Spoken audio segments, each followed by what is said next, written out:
Well, back again here from the Sound in Svendborg. Troels Lykke and myself are here, ready for the next start, which is the large boats, also the second largest start. So these are the boats between 35 and 40 feet.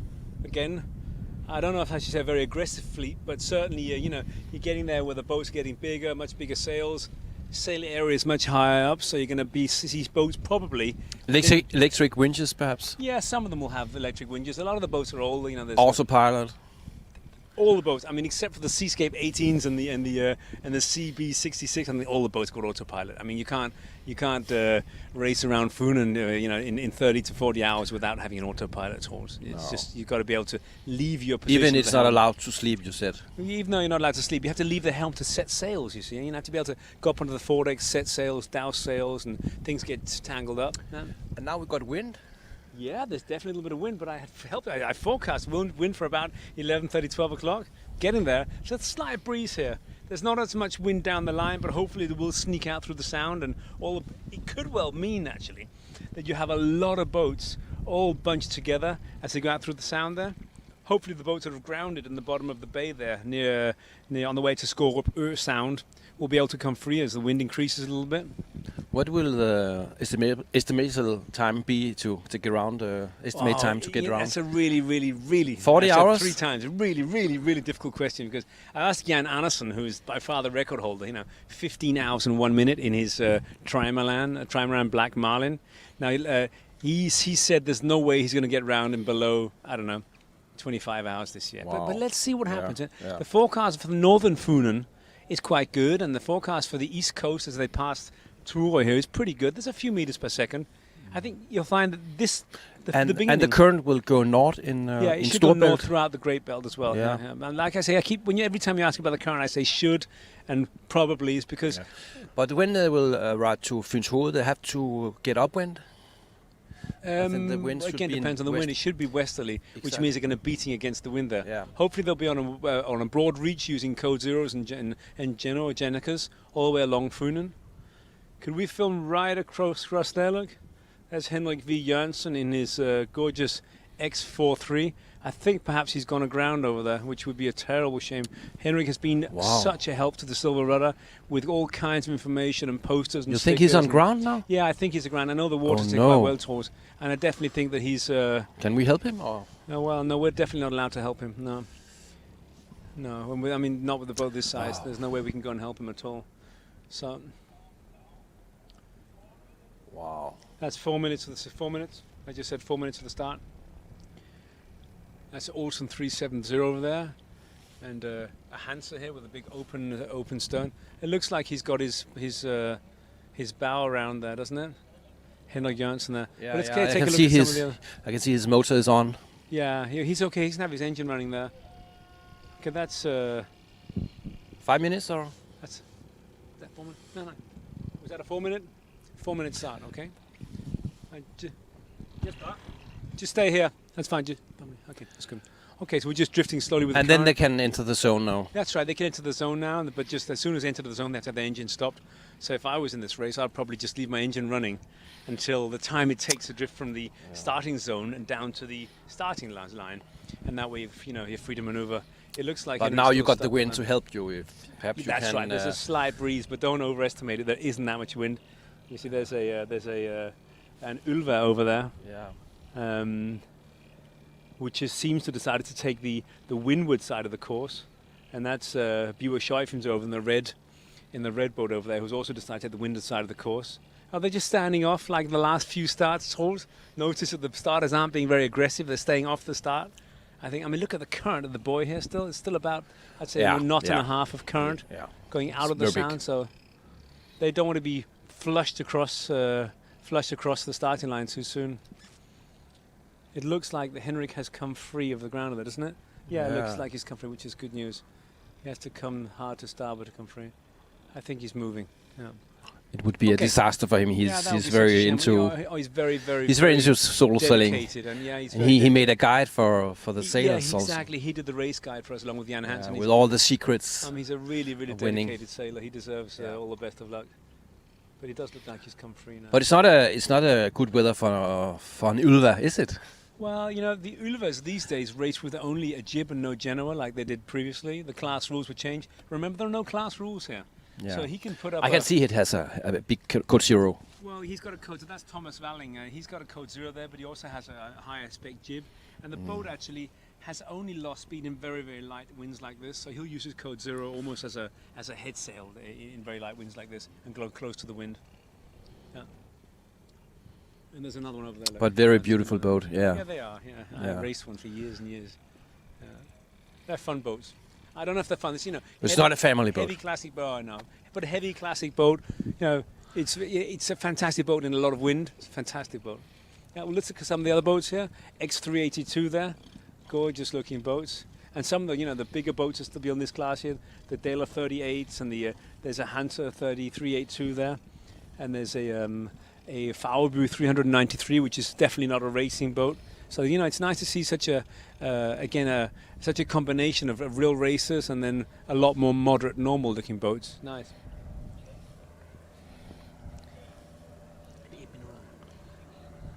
5, 4, it's for the 1 minute. 3, 2, 1.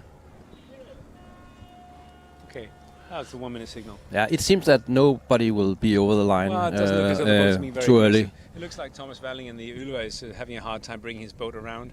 Yeah. At the moment he's on a port tack, but he'll come over to a starboard tack and he's going to bring the boat down onto the line. The boats with their head sails unfurled will definitely have a benefit here. See, they're all moving across the line to make sure that they don't cross the line too fast. And they'll dive down over the line. Kind of collision there. They're trying to avoid. Was there collision. contact between the boats? Yeah, I think so. But they are. Yeah, and the problem, they cannot start the motor here in this zone. No, they can't start their engine anymore. Now they're all the boats are within the zone, and half the boats we're looking at here are within the zone.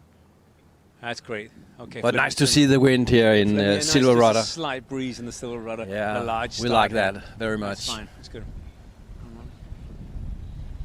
Okay, we're just coming around the line. 3, 2, 1, bingo. That's the start of the large class Silverrudder. And if you look how few boats on the line there. But the biggest boat is an X55. That's right, which is in the next start again, Tools. Yeah, so he won't be starting for another 5 minutes or another 30 minutes or so. But look how few boats are actually on the starting line. There's not one single boat within 30 meters of the line. This retrofitted Ulva here, and then this is a large Confortina, which is close to the line. Yeah. The JPK there, the blue one there, that's close to the line. Do you want to film up there, Fleming? The blue boat there, look, the JPK. And then Fleming, when you've done that, span down to the right. Span your camera down to the right over the starting line. Yeah, because if you come round, come round to the right, Fleming. There you go, over there to that boat, the long narrow one, the Ulva there, and they just come across. Those are the boats in the lead. La Femme, which is the Olsen 370, has got a lot of speed in the boat. Can you see that? Yeah? So which boat won the start? Will you? Oh, definitely think? This one here, La Femme, with the Olsen 370, which I know I saw on the internet is for sale. Actually, he's had it for sale for quite a while. That's a boat that he's constructed himself. Wow. Fitted himself. And then you've got the Ulva there, who's doing nicely as well. Yeah. Then you've got this big Hansa here, the blue one. There you go, the Fleming's filming at the moment. The JPK there behind him, if he sets a code 0 or something, that's a very fast boat. With Anders? JKP. That's right, yeah. And I don't think that is Anders in that one, no. Okay. Anders Johansson hasn't decided not to race this year. He says his company's been so heavily affected by Corona and that he has to stay home and do some work and help his company survive. These are tough times for a lot of people. I'm so happy that we managed to get the boat. And there we got a nice German sailor. Yeah, lovely. Yeah. He's in fact an Ulva, but it doesn't look like it because he's got all kinds of stuff. He's got a spray hood and a little coach roof on it. It's been retrofitted. It's still an Ulva though. He made a very good start, I think. He did. He started right up to windward. He did very well. How old are the people who are sailing Silverrudder? Fleming, could I get you to span the camera that way? I'd like you to film the black boat there where it says Jetstrom on the side. Jetstrom. Jetstrom's a cool name for that boat because I know that I met the Dutch sailor yesterday. He's a pilot. Had his boat parked here for a couple of weeks. So that's a cool name for a boat if you're a Jetstream pilot. It's a J122. I'm sorry, Tors, you asked me how old are the participants here? I reckon it very much depends upon which category of boats you're in. This category here, they're probably our age, mid-30s. Nah, just kidding. They need to earn some money. Now these guys, the boats of this size, the large are pretty expensive boats. They're big boats, You'll generally see people, they're plus 40, the majority, and there are a lot of 50-year-olds. And then you have 7 women in the race. Yeah, that's right. All kinds of different, from... How old are they? That varies very much. We've got Lena, a lovely German Olympic candidate, who's 20 years old, racing a mini, a 6.5 mini. And then we've got more mature women. I mean, it's really nice to see, and when we really, really would like to see 50 women on the starting line next year. Nobody says that only men can race a Silverrudder. This is the Iron Woman of the sea as much as the Iron Man of the sea. Yeah, so that's great. Thanks for filming down there. You can see this Lofer. Lofer 43 or? No, it's a 4004. Oh, yeah. Which is a beautiful boat. I mean, absolutely gorgeous. Behind that is he's making a good speed. Yeah. That Code Zero on that Delphia 40 is mine. With the quantum sails and north sails. Yeah, that's right, combined.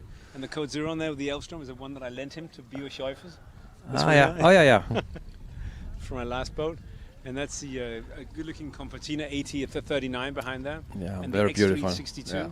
And right close to us here, you can see that we're filming. It's really nice close duel. Boats are very close to each other. Yeah.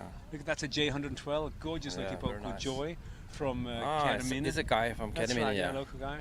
And then you've got the Swedish boat behind him, the large Swedish I think it's an X3. I don't know. I'm sorry. It's an Arcona 400. Of course it is. Between. And what about the rules here? If you want to luff, it's not allowed. No luffing. This is because it's only sailing on the. Nobody's allowed to to use the race rules. Only normal collision avoidance rules. So to luff another boat would be actually an aggressive movement, and you're never allowed to do that in collision avoidance rules. This is a nice boat. I don't know if you've seen the German boat there with 3392 with the duck being towed behind. After him. Yeah, it's nice. He's in no great hurry. Actually, I think it's a little boat. It's probably his grandson's. Yeah. And it's Blue Dane from Jyllinge at Dealer 36. Oh, that's from Jyllinge, yeah. Deal. Is it a Blue Deal? Good looking boat in a 36 SQ, brand new sails. And the Dealer, they just made a new Dealer 38 SQ. Sports quality. I just tested it in Cannes this week. Double hull, double helms. Yeah. Did it go well? Nice? Yeah. It was very nice. Yeah. They're very good looking boats. The new Dilla series. They're really, really good. You've got a Falbu 36 here, which we're just filming, again with a Code Zero. And behind that is a dynamic 35, I believe. I hope it's a 35. Please forgive me if I'm wrong. It could be a 3000. A very, very light boat. Should be good in this weather. It's fantastic. We got so much wind now. Great. I mean, look. Yeah. I mean, if you could film down there, film the majority of the fleet. Look, the boats are actually moving. We can follow the fleet now. Yes, Bob. Yeah. This is great to see the boats actually moving with wind in the sails. This is what we've been waiting for the last 3 hours. Yeah. In fact, what you'll find is that these boats will catch up the other boats pretty fast. Because look, Trold, it looks as though there's wind further down the sound as well. It looks like it's not just here. It looks like there's wind further down the line. So just follow the boats. But it's also important because you said the current will go down. Yeah, that's right. Well, the current will reduce in about half an hour or so. But looking at the buoys, there's still quite a lot of current, and I'll say for the fourth time, I can't be 100% sure on the current. It could well be that it'll continue this way because there's been so much water being poured out of the sound. But look at that, the boats are actually moving, which is great. This is what we've all been waiting for. And you're going to get some fantastic drone very pictures. Big fleet this year. You must be very happy here in Svendborg. We're overjoyed, completely overjoyed. Yeah. And we can't wait to see them back in the harbour again. But you know what? Yeah, that's a problem. This may sound a bit odd, but the highlight for me is actually seeing the boats in the harbour and the Thursday before, seeing all the sailors, trimming and fiddling with shackles and pieces of rope. It's great, absolutely amazing. And if they go out there, they have to call you and say, I'm out of the race? Yeah, that's right. We have certain safety rules. So we've got a whole team of youngsters from Aura, the sports academy, and thanks to them for helping us out. They sit in front of the computer screens and they've all been allocated a certain amount of boats each. Looking at this tracker? That's right. They dedicated. All they do 24 hours a day for the next 2 days and nights is look at the trackers and follow their boat. So if a boat starts going the wrong direction or looks as if it's stopped or grounded, then they'll call the skipper. And if he doesn't answer, they'll call the number, the closest point. Call in VHF or telephone number? Telephone. Okay. Use the telephone, yeah. Look at this. Wow. Okay. This is a quite interesting situation here. You've got the dynamic... But is enough space there? Yeah, I mean, he has to give the other boat enough space to move, and I can see that the dynamic boat is just dying to move to windward and go to windward of the Fauby 36. Well, is there water enough there? There isn't. No, there isn't. There isn't enough water on the So other we side. will probably see a. So if I was him, I'd probably dive lower and go below Yeah, him. yeah, Because the- remember, the Fauby isn't even wearing a big head sail. She doesn't have a kite up. So, but I'm surprised that the dynamic isn't faster. He must be just stuck behind his vacuum. And now he's luffing. Can you see that? Oh, there Wow. you go. Now he's going. He's not Le- luffing. He just went free, and he's going to Yeah, try yeah. and go to windward. Don't forget the draft of that dynamic isn't very big. It's only going to be about, I think, a draft of 1.60 m or something like that. So Okay. he should have plenty of space there. But that's going to be an aggressive maneuver, and that's going to cost him. Can you see that? He just lost a boat length doing that. Okay, let's move out the way a little bit, Troll, so that Right. then we can film the boats. And as you can see now, here we are at the Silverrudder. This is the large boat start. We're following the fleet. This is one of our female sailors here. The boat's called Alberta from Frederikssund. Her name is Michelle Falke Poulsen. Oh yeah. In Let's fact, get she used to be one of my closer. students at the navigation college. She's a master mariner and works as a navigating officer Wow. for the company Esbjerg. And as a young child, she went around the world on a sailing boat with her parents, so she knows what she's doing. Oh. She crewed for me for about 2 years on my boat, so she's a very experienced sailor. Yeah. This is her second But year. it's not a racing boat. No, it's not. It's a Bavaria 38 cruiser, and it's got so much space on it. She pretty much lives on the boat, Wow. and she comes here a few days in advance and hangs out and has friends here. Yeah. But she's going to have a hard time getting her mainsail out there.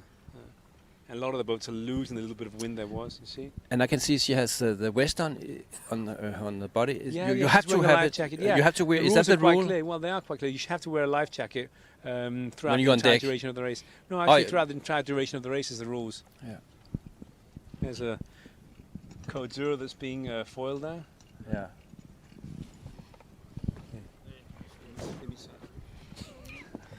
Looks like he's rushing around the deck there. Looks like he's taking good care of that sail. It looks like the other boat on the other side has decided to tack because the wind direction has changed. You see that? Suddenly the boats are beating. Can you see that? Oh yeah, yeah. The They wind were comes from wearing- yeah, east now. They were carrying code 0s and Genoas, and now they've started to have to beat against the wind, Now we've got the chaos. which is a real shame because now Yeah. you've got 40 feet boats that have to beat against each other. And look at Yeah. this, Tors. The boats behind us, coming with the fleet, Yeah. are still carrying their winds, still carrying Yeah. their sails, and we've got wind. But it will change when they forward. arrive here. Yeah, they've got wind just slightly forward of the beam, and the boats up here are going to be beating. But they still have the current with them. They have the current with them, fortunately, but this boat here is going to have a really hard time giving way to some other boats. And then we have a dealer from Horsens. Was called Which is a Summer Wind. Summer wind, yeah. Yeah.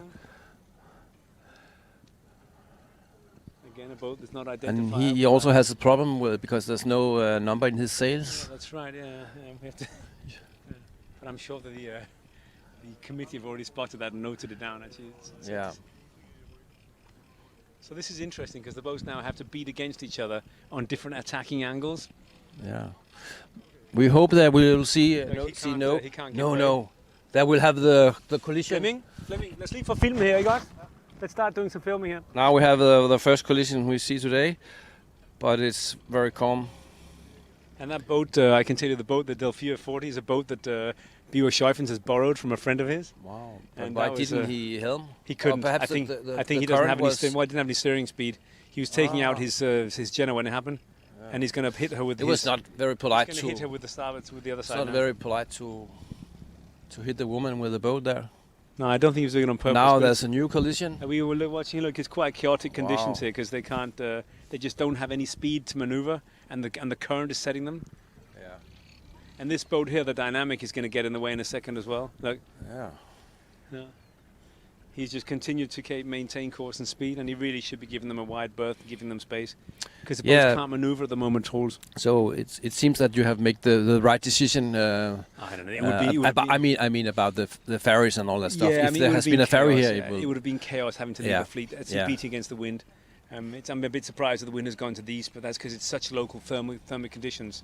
It's the fact that the land is starting to be heated up now, and the land temperature will increase above the temperature of the sea, and you'll have funny thermal coastal winds. But look, quite a few of the boats are still going quite nicely. We've still got quite a speed out there. Yeah. See that there? The big Beneteau 367. But this Orient, do you know which kind of boat it is? It's Which one? It's an H boat or what? Which one are we talking about? This one. This one here. From Brøndby. It's a lady helmsman. Oh, lady. It's a helmsman or a helmsman. Very nice. It is. Yeah. It looks like yours, small and narrow and fast. Yeah, exactly. We like that. Yeah, I know. You can look at the sign there. Has it got a cross? If it's got a cross at the top, then it's a senior, or it's not a female lady helmsman. Then it's the one of the other helmsman boats. You've got the X40 here on the left-hand side. He's still got a little bit of speed in the sails. Very close to the buoy, having to give way to the Daler 38 there. They're really struggling with now avoiding a new collision here. They don't have any maneuverability. Yeah. Yeah. Are we filming some of this here? Maybe we should duck out of the way a second. She's pretty cool though. This is what she does for a living. She's taking it very nice. I think it's a big heavy boat and it doesn't have any maneuverability at all. Yeah. I think these boats are probably going to be taking out their fenders and stuff in a second.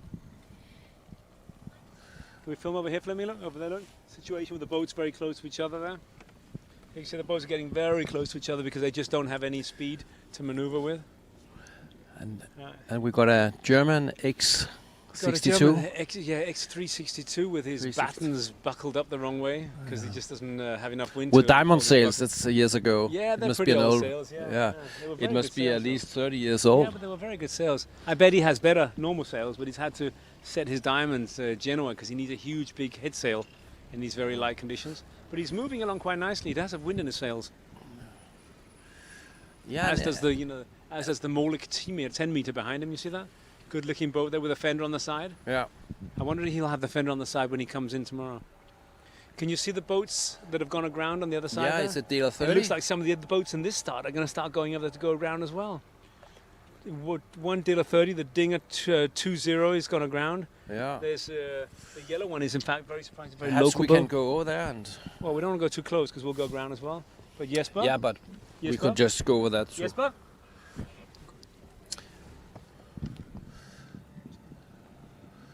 It's a pity for them. It is a real pity because these guys have been preparing for So they're waiting for more wind so they can.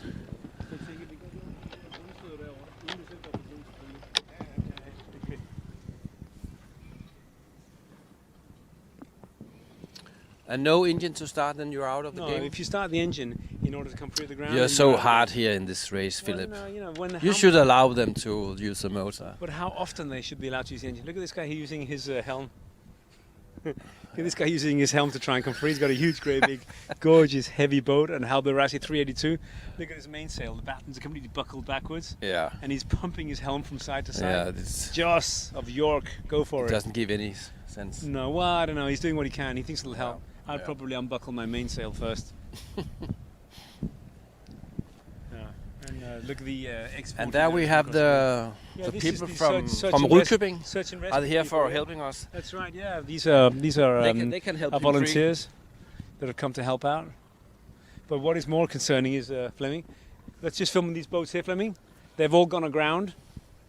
So these boats here you can see in the bay there. So you buy a new boat for 200,000 euros and then 2 Daler 30 and then you're on ground here and then you're aground within 5 minutes. The Dwinger 2.0, very fast boat. The yellow boat, I'm surprised he's aground. It's a local guy. That's a but you can say that two Daler 30s on ground. Right, 1.5 million kroner, 1.5 million euro, kroner. So let's talk in euros. Yeah, you're right. I mean, the basis boat, as far as I know, costs 100,000 euros, and then all that's without sails and equipment. So it's a bit. It doesn't matter how expensive they are. It's still a hell of a shame for them because remember, one of the prerequisites when you bought a Daler 31 design is you participated in the Silverrudder. So that's why there are 7 boats here. There should have been 9. Unfortunately, 2 cancelled. They have to be. They have to participate. Yeah. So, but they have to wear a little bit more wind. I'm surprised. They just. Yeah. Okay. All right. We're going to round off here. We're going to be reversing back up the line, ready for the extra large class. Hopefully, there'll be a little bit of wind so these guys don't all bump into each other. See you in 10 minutes.